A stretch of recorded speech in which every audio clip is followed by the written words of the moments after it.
আমাদের দিল electronics channel থেকে আপনারা ইলেকট্রনিক্সের কাজ শিখুন। দেখেন আমি এখন লাইট ঠিক করব। এই লাইটটি প্রথমে খুলে নিতেছি।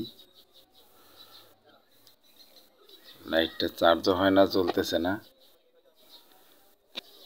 লাইটের ব্যাটারিটাও কিন্তু ঠিক আছে। খুলে দেখি কি সমস্যা।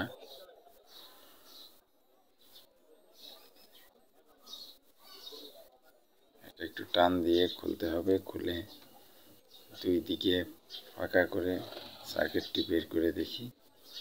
সার্কিটটি ভেঙে আছে। দেখেন এরকম যদি ভেঙে যে গিয়ে থাকে সার্কিট, তবু কিন্তু ঠিক করা যাবে। ভাঙা সার্কিট আমি কিভাবে জয়েন্ট করি দেখেন। এটা ভাঙার কারণে কিন্তু লাইটটি নষ্ট হয়ে গেছে। এটা যেখান দিয়ে লাইন আছে বোর্ডের মধ্যে, সেখান দিয়ে কিন্তু একটু মোটা গুনার মতো তার দিয়ে লাগিয়ে নেবেন। এখানে মোটা তার আমি জয়েন্ট করে নিলাম। ভাঙার এই পাশ থেকে ও পাশ যেখান দিয়ে লাইন আছে সেখানে কিন্তু লাগাতে হবে।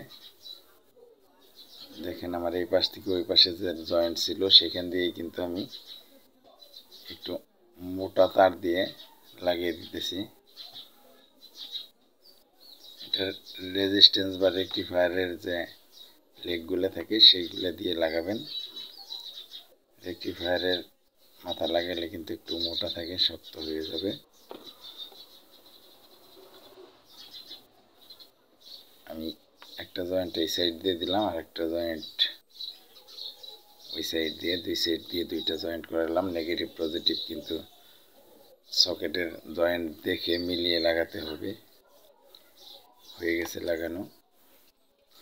মিটার দিয়ে চেক করে দেখলাম যে ঠিক আছে। এখন আমি এটার কভার লাগিয়ে ফেলবো।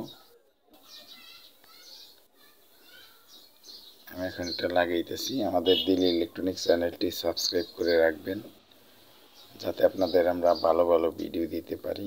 আমাদের ভিডিও দেখে দেখে আপনারা ইলেকট্রনিক্সের কাজ শিখুন, বা নিজেদের ছোটোখাটো কাজগুলো নিজেরাই করতে পারবেন।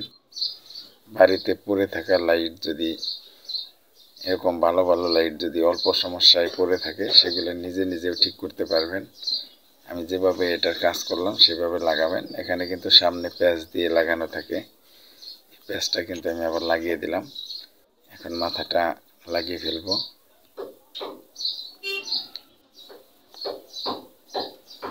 এরপর আমি ব্যাটারি লাগিয়ে পিছনের মাথাটা লাগিয়ে ফেললাম। সম্পূর্ণ লাগানো কমপ্লিট হয়ে গেল। এখন আমি চেক করি। দেখেন লাইটটি জ্বলতেছে, একদম কমপ্লিট হয়ে গেছে। একদম সুন্দরভাবে অনেক ভালো আলো দিচ্ছে। নতুন যেমন চলছে তেমনই লাইটটি চলবে। আমাদের চ্যানেলের সম্পূর্ণ ভিডিও আপনারা দেখবেন, দেখে দেখে কাজ করুন। আপনাদের কাজ সঠিকভাবে হয়ে যাবে। আমাদের চ্যানেলটি সাবস্ক্রাইব করে বেল বাটন ক্লিক করে রাখুন। শেয়ার করে পাশে থাকুন। ধন্যবাদ।